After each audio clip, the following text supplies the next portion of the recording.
Bien-aimés, enfants de Dieu, fils de la promesse,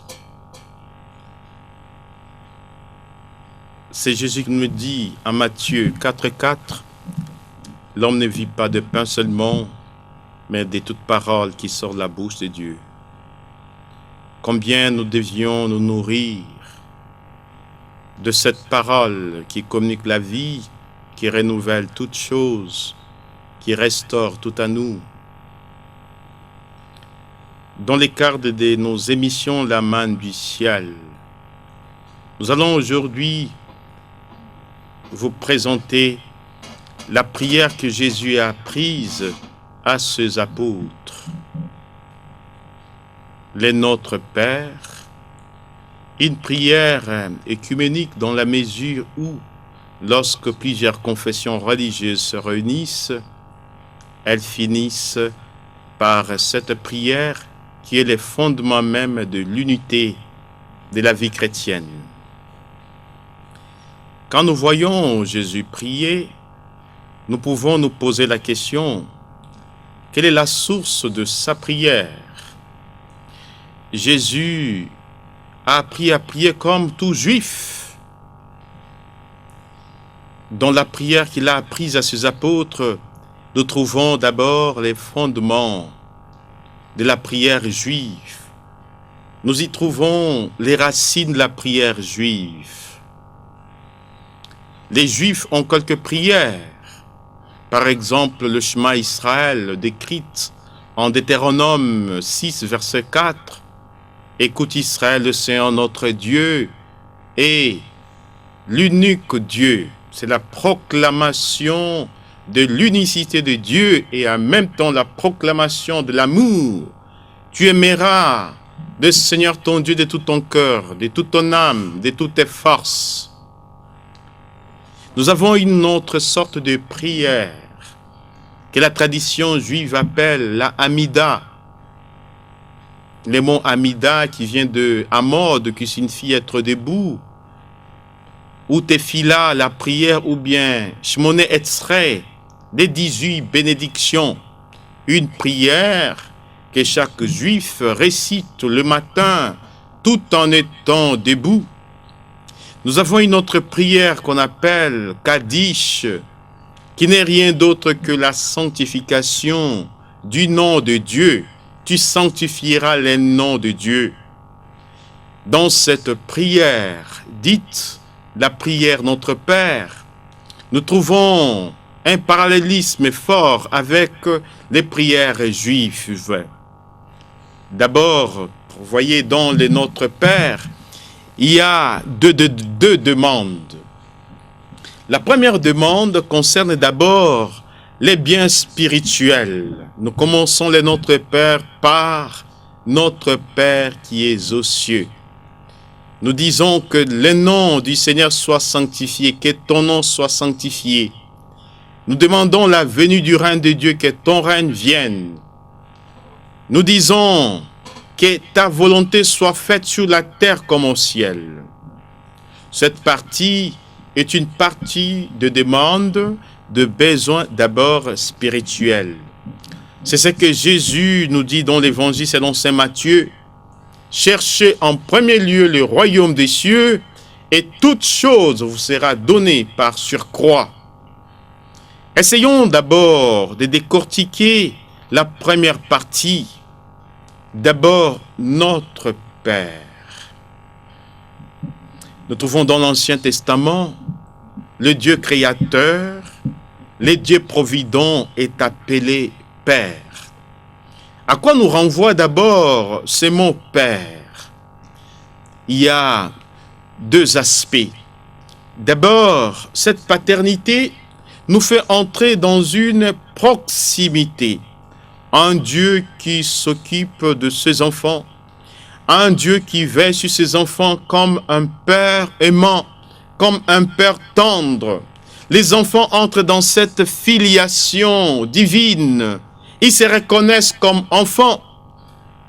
Jérémie 3:20, il est dit, notre Dieu est un Dieu Père qui s'occupe des enfants. ou Deutéronome, vous êtes les enfants de Dieu le Père. Quelle filiation d'abord divine. Et nous allons voir Jésus appeler son Dieu comme Abba, Abba Père. Et quand tu nous apprends à prier, il nous dit adressez-vous à Dieu votre Père. Et quand Jésus donne ses enseignements aux apôtres au sujet des dieux, il les nomme d'abord comme son Père. La relation communionnelle qui existe entre le Fils et le Père devrait être la même relation qui devrait exister entre nous, ces créatures, et Dieu, notre Père. Deuxième aspect, cela d'abord nous renvoie à l'élection. Une élection d'abord particulière, puis une élection collective, les mots Père. Dieu choisit tout un peuple, par exemple le peuple Israël, a été élu pour faire connaître le nom de Dieu aux nations païennes. De même, Dieu peut choisir un individu pour se faire connaître, pour qu'il puisse être à la tête d'un peuple. Le choix, par exemple, d'Abraham, c'est une élection tout à fait particulière. Les choix de David. Donc, le mot « Père » nous renvoie d'abord à deux dimensions, l'élection collective et l'élection particulière. Nous avons beaucoup de pères sur la terre. Ces pères, nous pouvons entrer en relation avec eux, en communion, en contact avec eux. Mais la seule différence avec notre Dieu qui est Père, c'est qu'il habite dans les cieux. Notre Père qui est aux cieux. Les cieux, on pouvait d'abord voir une dimension spatiale. Dieu qui habite les cieux. Qu'est-ce que c'est les cieux? Que représentent les cieux? Les mots cieux en hébreu. Quand je récite cette prière de notre Père en hébreu, Avinu Sheba Shamaim, notre Père qui est aux cieux. Le mot Shamaim, qui signifie cieux, est composé de deux noms. D'abord, Esh, puis Maïm. Esh, c'est le feu. Shamaim, F, c'est le feu. Maïm, c'est l'eau. On pourrait ainsi dire, d'après l'étymologie hébraïque, les cieux, c'est les lieux où il y a de l'eau et du feu. Or, Dieu s'est défini dans les psaumes comme le feu dévorant. Quand il s'est manifesté à Moïse devant les buissons ardents, il s'est présenté d'abord comme le feu. Et quand Dieu se présente comme le feu, il s'identifie au feu. Il dévore tout ce qui pourrait résister à son amour au-dedans de nous. Et quand il se manifeste comme feu, c'est en vue de nous préserver du feu éternel, la géhenne, l'enfer. Notre est l'eau, Shamaïm, Maïm c'est l'eau. Nous voyons que l'eau est toujours identifiée au Saint-Esprit. Prenons Jean 7, verset 37. Jésus qui dit, c'est lui qui croit en moi, de son sein couleront le fleuve d'eau vive. Et l'évangile, c'est d'ajouter, il parlait de l'Esprit qui devrait recevoir ceux qui croiraient en lui. Donc, notre Père qui est aux cieux. Les cieux, c'est les lieux où Dieu se manifeste d'abord comme feu, c'est les lieux où il se manifeste comme le Saint-Esprit. Mais sur le plan anthropologique, où se situe le cieux? Les cieux nous renvoient au royaume de Dieu. D'abord, ces cieux-là, nous pouvons l'expérimenter dans notre cœur. Dieu habite le cœur de l'homme par le don de la foi. Et le seul but pour lequel Dieu a créé le cœur de l'homme, c'est d'en être aimé et d'en devenir le possesseur. Notre Père qui es aux cieux, que ton nom soit sanctifié. Là, nous touchons à une autre prière. La prière qu'on appelle la prière juive, les Kaddish, qui est une prière qui ne fait que sanctifier le nom de Dieu. Qu'est-ce que c'est la sanctification du nom de Dieu? Jésus, comme nous dit l'apôtre Paul, Philippiens, il a reçu le nom au-dessus de tout nom. Quand Dieu a révélé son nom était imprononçable. Dans les 10 commandements, nous disons, tu ne prononceras pas le nom de Dieu en vain. Quand Dieu a révélé son nom à Moïse, Exode 3, 14, ces noms ne comportent que 4 lettres qu'on appelle les tétragrammes, 4 consonnes. Comment peux-tu prononcer les 4 consonnes? C'est au 7e siècle après Jésus que le nom de Dieu, on a mis des voyelles entre les consonnes pour pouvoir prononcer les noms de Dieu. Il y en a qui disent Jéhovah comme le témoin de Jéhovah, d'autres disent Yahvé. Tout cela c'est la déformation du nom de Dieu, mais quand Dieu a révélé son nom, c'est un nom imprononçable car il n'est composé que des 4 consonnes. Et c'est ce nom-là que Jésus a reçu, qui est au-dessus de tout nom. Alors, lorsque nous demandons de sanctifier le nom de Dieu, il y a 3 aspects. D'abord, la sanctification du nom de Dieu dans notre vie. Il s'agit d'abord que tous les détails de notre vie, tous les compartiments de notre vie, tous les domaines de notre vie soient consacrés à Dieu. Et c'est la sanctification du nom de Dieu. Car le nom de Dieu sera connu par tous. Et quand Dieu pourra révéler ses noms, tout le monde le connaîtra comme le saint. Et c'est ce que le prophète Isaïe a expérimenté. Isaïe 3, les dieux 3 fois saints. Le deuxième aspect, la sanctification du nom de Dieu, consiste à éviter. C'est l'interdiction de toute forme d'idolâtrie. Tu ne pourras pas te présenter d'autres dieux. Tu n'adoreras pas d'autres dieux. Tu ne dois pas être un idolâtre. Nous avons fait entrer dans notre vie des dieux étrangers. Et pourtant, Dieu seul est saint. Et la sanctification du nom de Dieu nous interdit d'accueillir d'autres dieux, d'autres Elohim, Ararim, comme dit la tradition juive, les dieux étrangers. Alors, la sanctification du nom de Dieu nous renvoie à Deutéronome 6, l'unicité de Dieu, Dieu comme un, Adonai Erad. Le troisième aspect, la sanctification du nom de Dieu nous renvoie à l'interdiction alors de toute forme de sexualité instable. L'homosexualité, la pédophilie, l'instabilité sexuelle, car le nom de Dieu est sanctifié dans notre corps. La sodomie et tous ces péchés qui touchent avant tout à la sexualité. Alors sanctifier le nom de Dieu, c'est dire non à ce péché. Dans la prière dite, la prière sacerdotale qui nous est décrite dans l'évangile de Jean au chapitre 17, Jésus demande au Père, je fais connaître ton nom. Je leur ai fait connaître ton nom.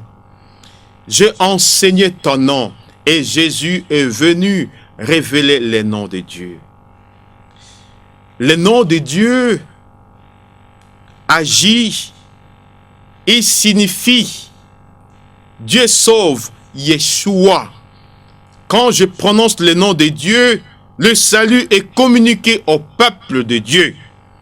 Jésus, c'est Yeshua, Dieu sauve. La sanctification du nom de Dieu n'est rien d'autre que l'accueil de la nature même du nom de Dieu dans notre vie pour que ce nom communique alors le salut. Nous comprenons pourquoi l'évangile selon saint Marc au chapitre 16, en mon nom vous imposerez les mains aux malades, ceux-ci se trouveront guéris. En mon nom vous chasserez le démon.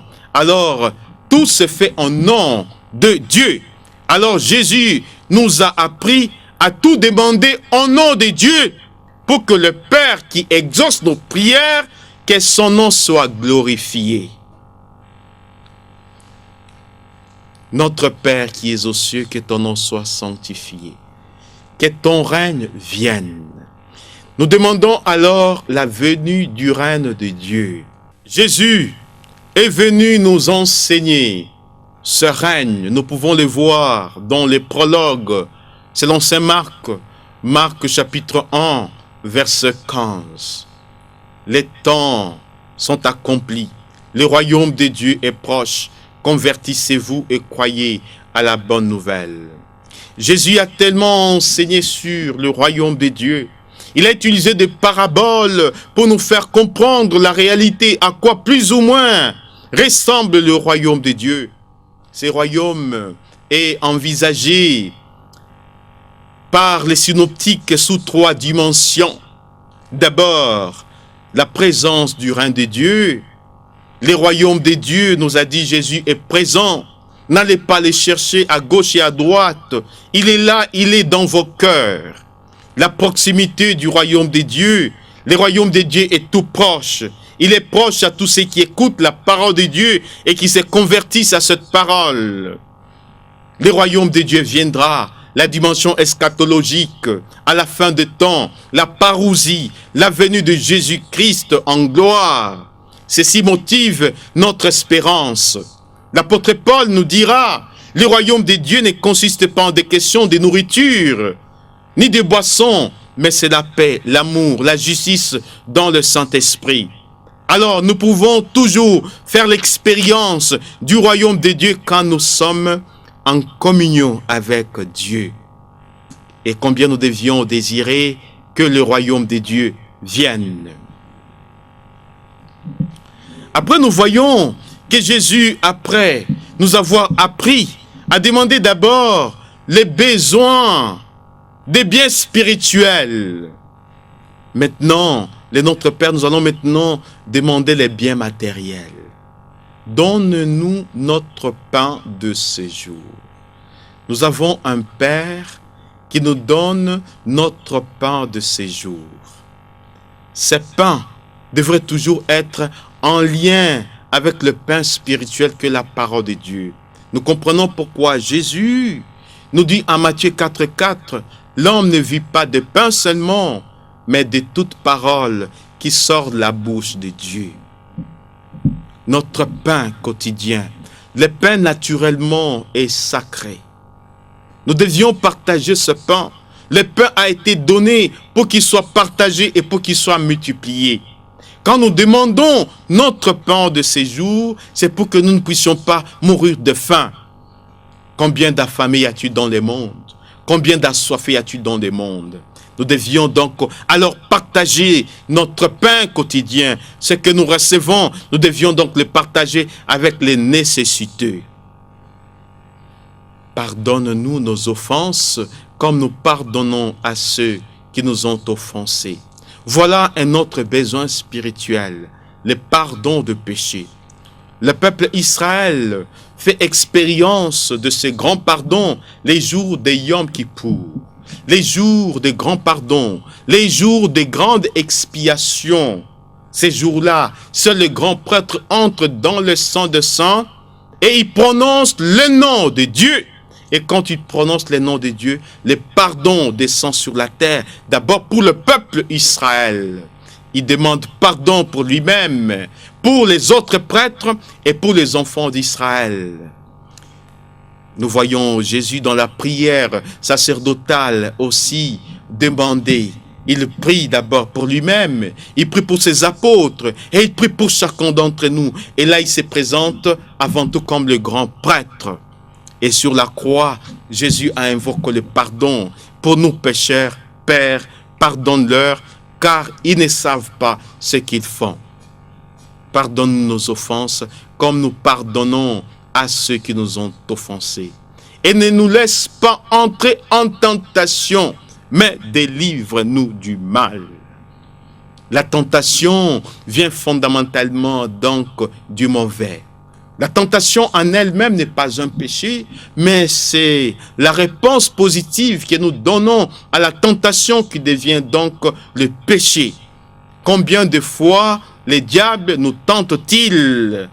Des milliers de fois par jour. Ils sollicitent nos sens. Ils nous présentent donc des biens pervertis lorsque nous cédons. Ce sont des tentations. Alors nous demandons à notre Père de ne pas nous laisser entrer en tentation. Naturellement, nous sommes tellement tentés et nous donnons toujours des réponses positives à la tentation.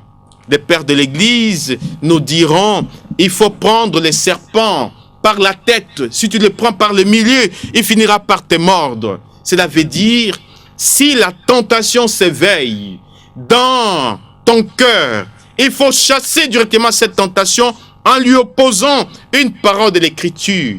C'est ce que faisait Padre Pio. Chaque fois qu'il était tenté, il opposait toujours à la tentation la parole de Dieu, qui est puissance pour quiconque croit, et la tentation fuit. Vous voyez, bien-aimés, dans la prière de notre Père, il y a une dimension de la délivrance. Nous demandons à Dieu de nous délivrer de tout mal. Mais de quel mal? Mal personnifié, mal comme réalité opaque, à laquelle tout homme se heurte sans pouvoir pénétrer les mystères. Il s'agit de tous ces liens, il s'agit de toutes ces chaînes dont nous sommes esclaves, de toutes sortes d'oppressions, d'obsessions, de possessions. Le mal subi, tel que la souffrance, l'angoisse, le mal passif et le mal actif, le mal subi, mais aussi le péché. Et nous terminons cette prière par Amen. Ça veut dire, les Amin, ça veut dire, je crois, j'adhère. Seigneur, j'obéis à ta parole.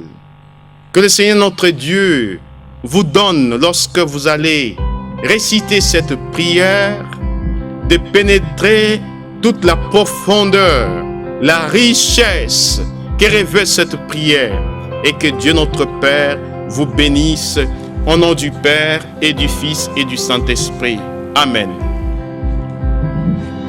Notre Père qui es aux cieux, que ton nom soit sanctifié,